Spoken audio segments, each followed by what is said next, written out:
Have you heard the good news? The economy is growing and more Jamaicans are finding jobs. That was the report from the Planning Institute of Jamaica this week. And according to government projections, we can expect even more exciting developments in the coming months. Hi there, I'm Andrea Chisholm, and you're locked into Jamaica Magazine. Coming up on the show today, on your mark and get set for the jobs to open up with the Jamaica Logistics Hub. Also in the half hour, health tips for the diabetic and using entertainment and culture to grow the economy. We have a full lineup, so sit back and relax.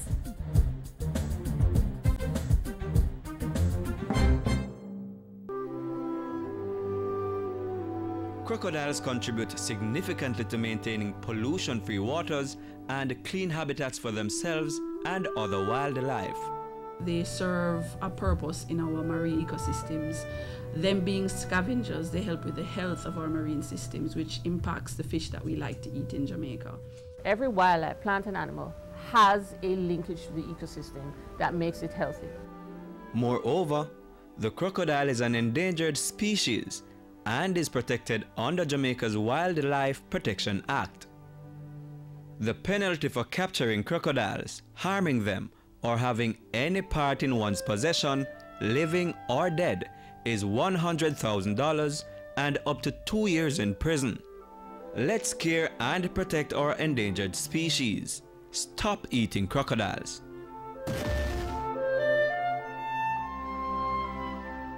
An economic game changer. That's how analysts are describing the Jamaica Logistics Hub. It's expected to bring huge private sector investments and create thousands of jobs. But what kinds of jobs and who will get them? Samantha Allen has some answers.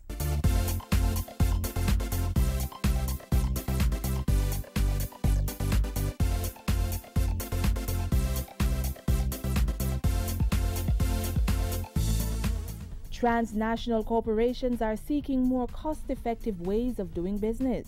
The integration of shipping and logistics hubs with industrial zones is evolving as the less expensive new mode of moving products to consumers, and Jamaica is establishing itself as the fourth node in the global chain.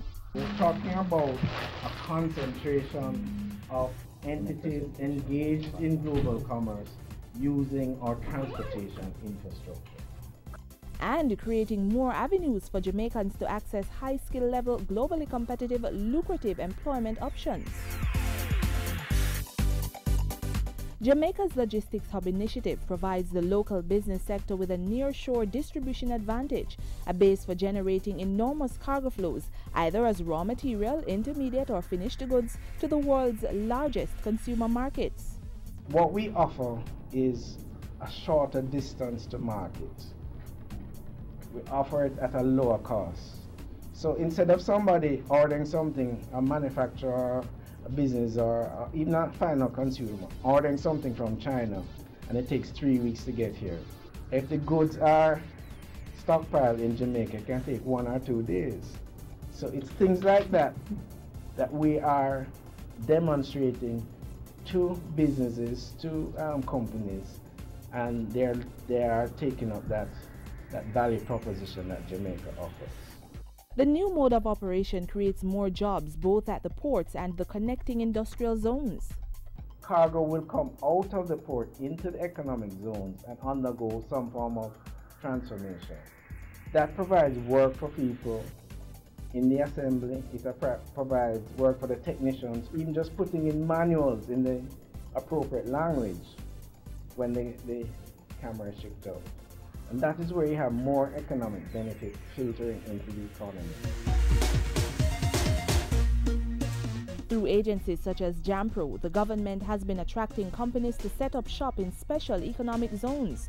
16 zones have been identified, and as discussions advance with investors, work has started for the build-out of some infrastructure. It begins with the build-out of the Caymanas Economic Zone, spanning some 200 acres of production space in Phase 1 and an additional 1,500 acres of production space in Phase 2. Coupled with the Portland Bight Economic Zone, it will set the stage for thousands of new jobs, initially in construction-related tasks and later in a range of technical, manufacturing, administrative and related posts. That is where companies will require financial services, accounting services, legal services. They're required to purchase electricity, water. All of those economic activities benefit country. It provides employment. While people will be working in the industrial zones, assembling or manufacturing products, those products will need to be transported, and that opens up work opportunities for drivers and trucking firms.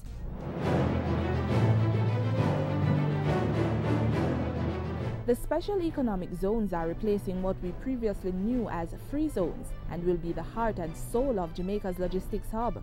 Just as businesses in these zones will need to meet industrial standards, so too will the workforce. The other hubs that exist across the world, they have zero unemployment. When you have a situation where everybody is employed, crime goes down. Other social ills are removed.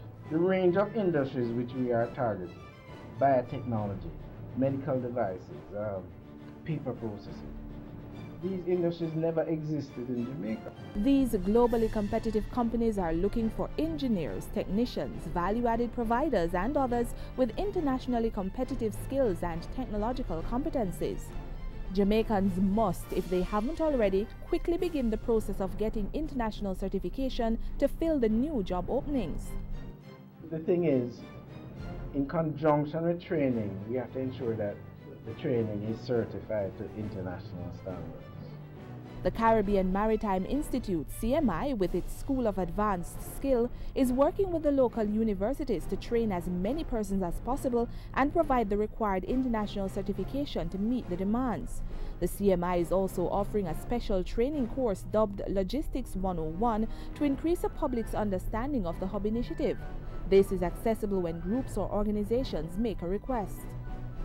So people can go to the Ministry of Industry, Investment and Commerce website, the Logistics Hub Task Force, and you can register for this course. Equally, there'll be a link to the Caribbean Maritime Institute website. So you can go there and register, and you can request the course. As long as you have a cohort, we'll take it to you.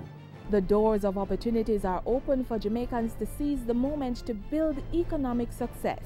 To capitalize, local entrepreneurs and job seekers must be prepared and ready, globally competitive for Jamaica's changing industrial landscape.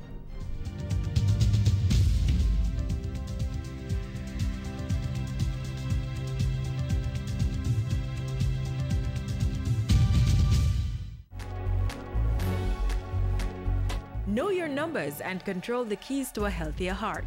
Know the numbers for your blood pressure, cholesterol level, blood glucose level, and your weight and body mass index. Find out the risks they represent and what you need to do to stay healthy. Talk to your doctor and start making healthy lifestyle choices to prevent a heart attack or stroke.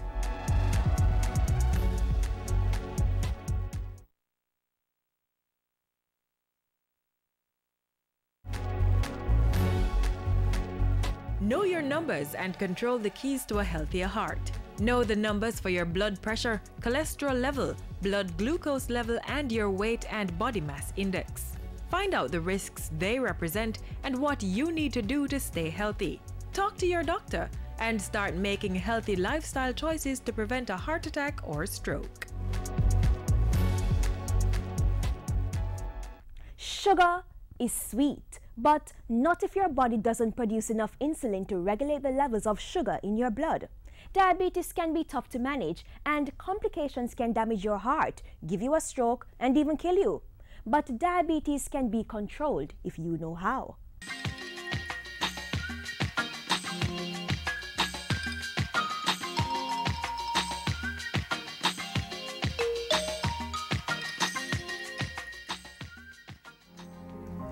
According to the International Diabetes Federation, IDF, of which Jamaica is a member, diabetes carries a significant human, social, and economic costs and will continue to do so unless immediate action is taken to curb the epidemic.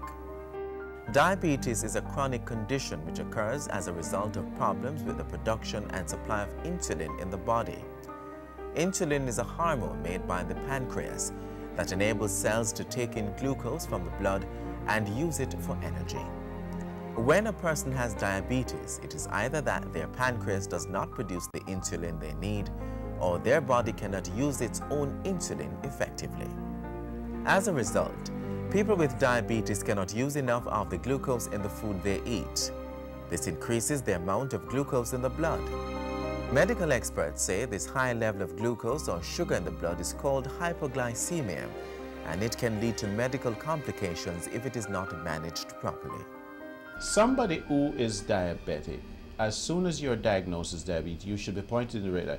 The education process should start. Education plays a crucial role in the management of diabetes.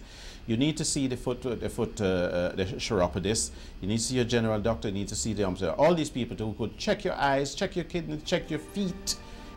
There are two main types of diabetes. There are type 1 and type 2.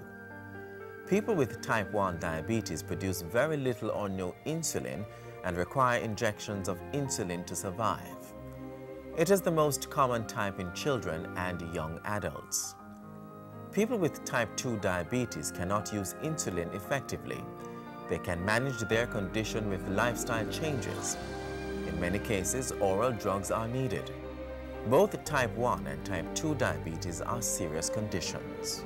Experts in diabetes management say in many cases, diabetes and its related complications can be prevented. Diabetes affects the eyes, it affects the heart, it affects the kidneys, it affects the limbs. Your blood sugar level, your blood sugar needs to be checked on a regular basis. You need to know how high or how low your blood sugar is. If you do not know, then you do not know how to adjust your medication, you do not know how to adjust your eating habits and so on. You need to see the nutritionist. These things can be prevented with early detection. So it's a matter of your routine check, self-management. You should not let your diabetes manage you. You should manage your diabetes. Common symptoms of type 1 diabetes include excessive thirst, frequent urination, sudden weight loss, extreme tiredness, blurred vision, constant hunger, and slow healing wounds. For type 2 diabetes, many persons show no symptoms and are only diagnosed after several years of having the condition. Some may have the same symptoms as type 1 diabetes, but the symptoms are less obvious. Almost 50% of people with type 2 diabetes are not aware that they have the condition. Medical experts say anyone, anywhere, at any age can develop diabetes. However, there are some risk factors associated with the disease. For type 1 diabetes, both genetic and environmental factors could trigger the development of type 1 diabetes. For the genetic factor, if there is someone in your family who has diabetes, then your chances of developing the disease are increased. Potential environmental triggers include viruses, toxins in the food chain, and dietary components. According to doctors, the involvement of these factors has not been proven in the majority of cases. The risk factors for type 2 diabetes include overweight and obesity, age, family history of diabetes, physical inactivity, high fat and low fiber diet, race or ethnicity, and low birth weight. The more risk factors an individual has, the greater their likelihood of developing type 2 diabetes. If you think you are at risk of developing diabetes, see your doctor immediately. Many serious complications such as kidney failure and blindness can affect people with diabetes. However, the International Diabetes Federation says it is the complication of the foot that take the greatest toll from a human and economic point of view. It is not inevitable that because you have diabetes that you are going to lose your limb. It does not have to happen. The message is this: identify problem as early as possible. Be aware of the type of problems that are out there, and be aware that there are people out there with the skills and the knowledge who can deal with these conditions to prevent loss of that limb. Mr. Bernard pointed out that when you have diabetes, your feet need extra care and attention. Diabetes, he said, damages the nerve endings and the blood vessels in your feet, making you less likely to notice when your feet are injured. If you develop a minor foot injury, it could become an ulcer or develop into a serious infection. With proper foot care, you can prevent most of these problems. If you have an infection as a diabetic, it can be treated. The doctor will treat it.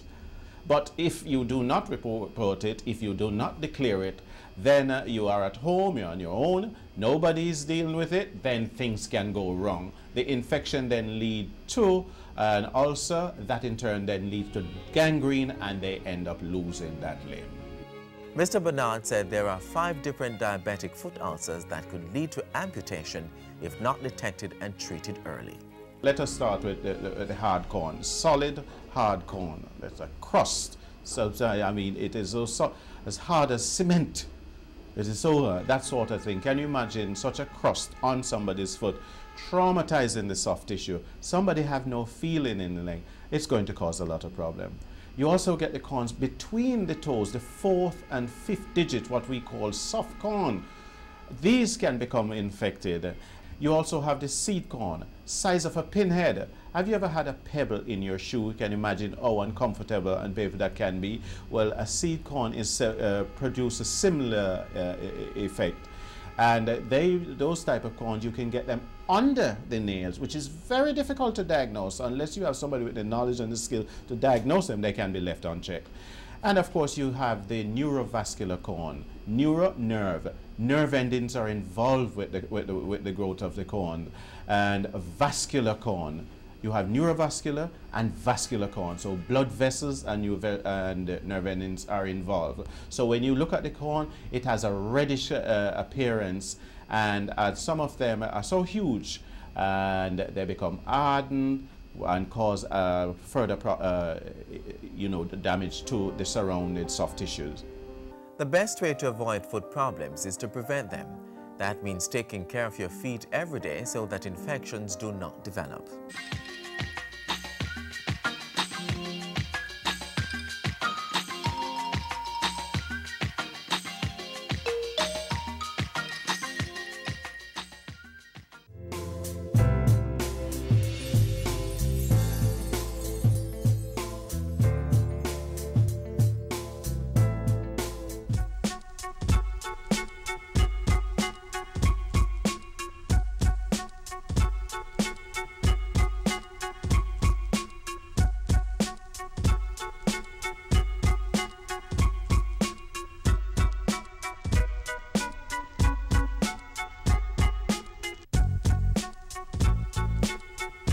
Join the fight. Quit smoking for life.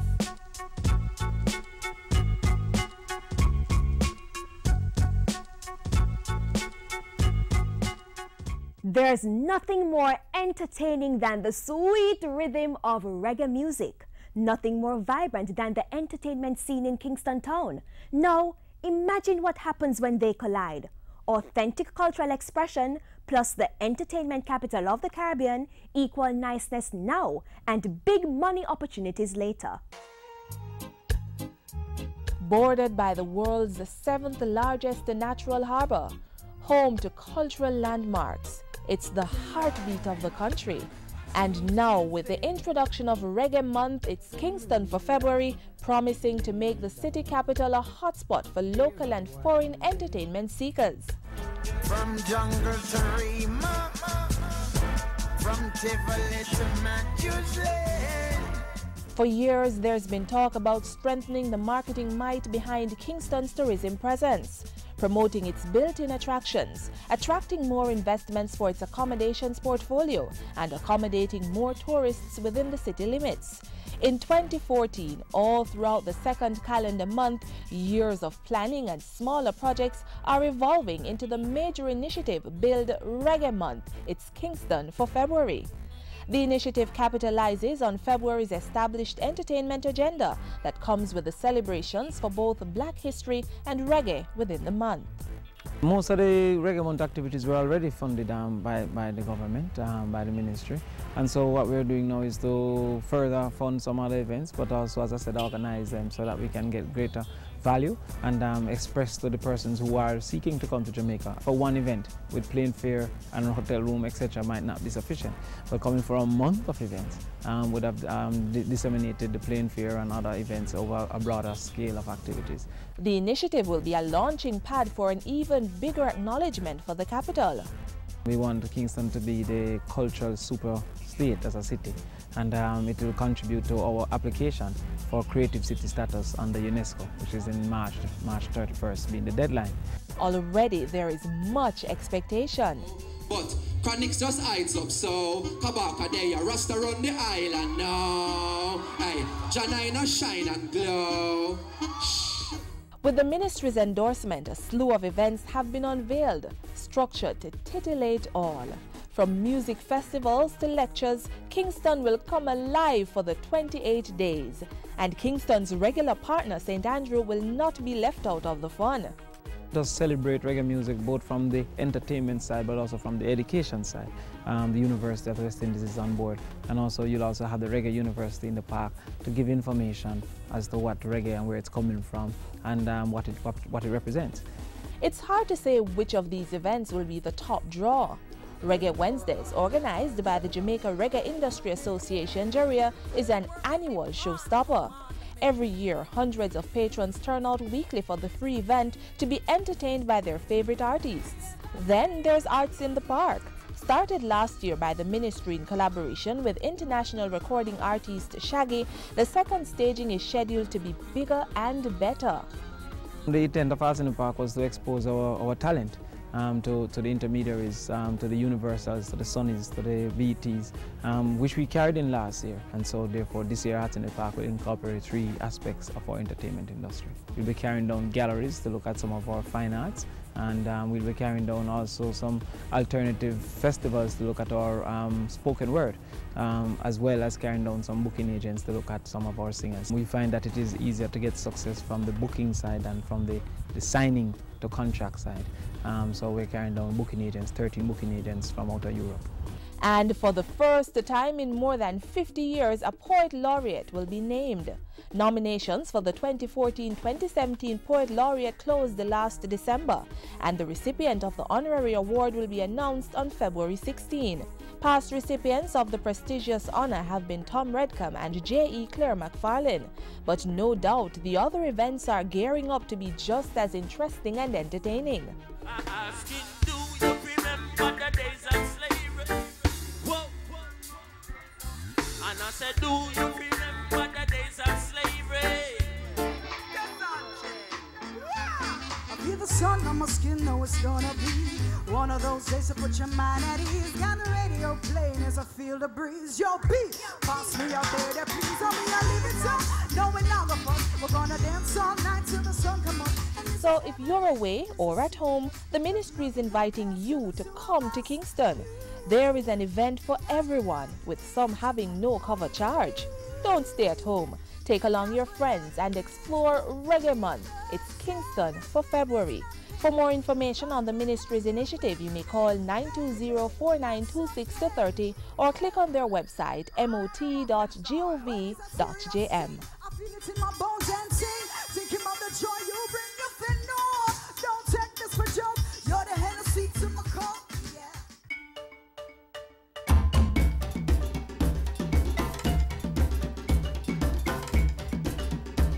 On the board this week, the St. Anne chapter of the Jamaica 4-H is inviting everyone to their annual Parish Achievement Day and Exposition.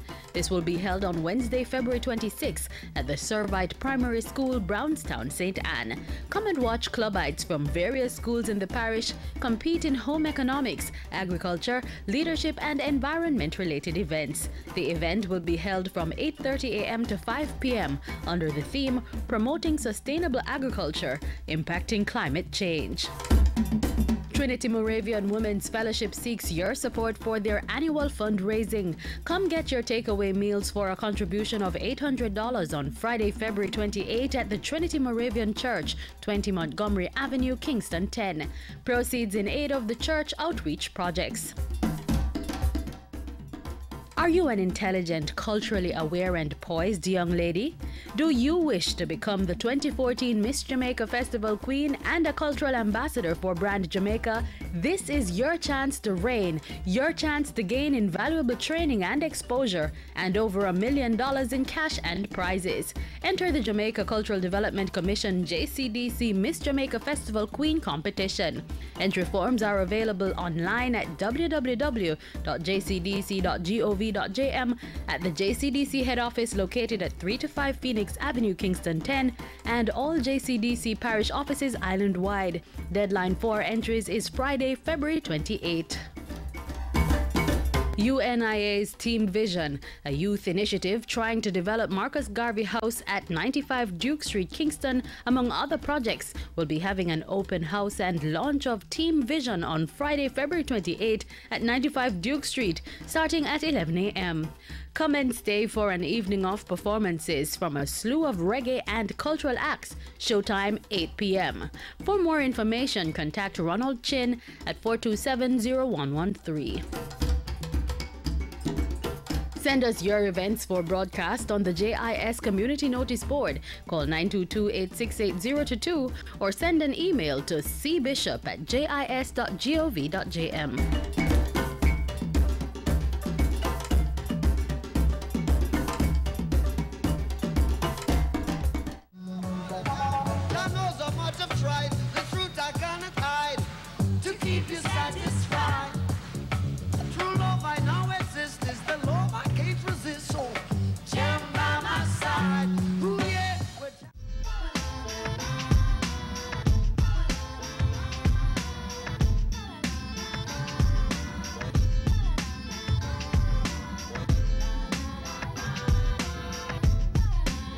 If you're like me, your heart does a whole lot of loving all day long. Your heart also does a whole lot of work. Keeping it healthy can be a simple thing. It all boils down to a healthy lifestyle. So how do you keep your heart healthy? Exercise and healthy living, that's the simplest and easiest way to do it. I like to exercise. I walk like most evenings, and I try to eat as healthy as possible. Stay away from oil and fat and pork. Walk, eat right. Like most people, I try to exercise and eat right and, maintain a balanced diet, stay active, that kind of thing. I like to walk and run. But I do the things they say you're supposed to do, like don't smoke and exercise and, keep yourself good and thing. I'm an early riser. I love early mornings. I love fresh breeze. I go for a walk every morning. I walk for between 45 minutes and an hour. I try to do some yoga. I'm a vegetarian. I eat lots of fruits. But I try to exercise and I try to eat well and I make sure I get enough rest.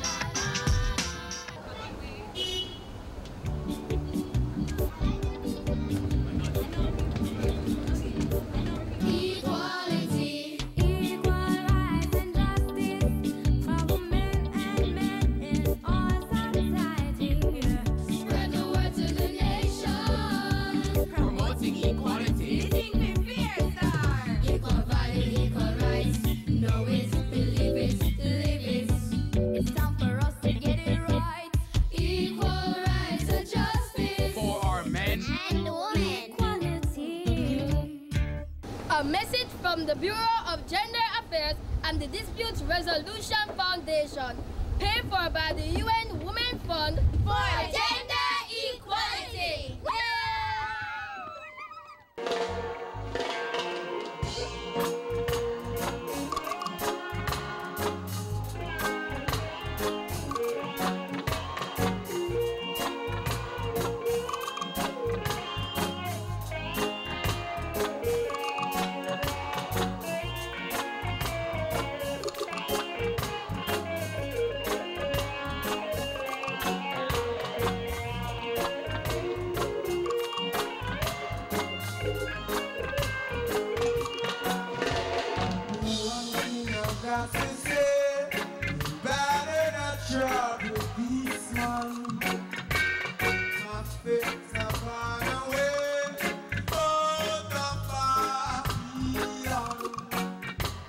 Time to say goodbye, but only for today.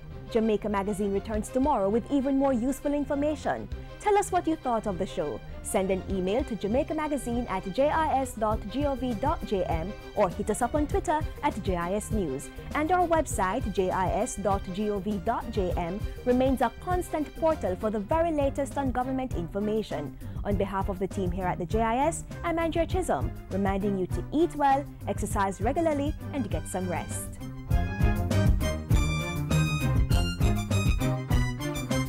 This has been a production of the Jamaica Information Service, the voice of Jamaica.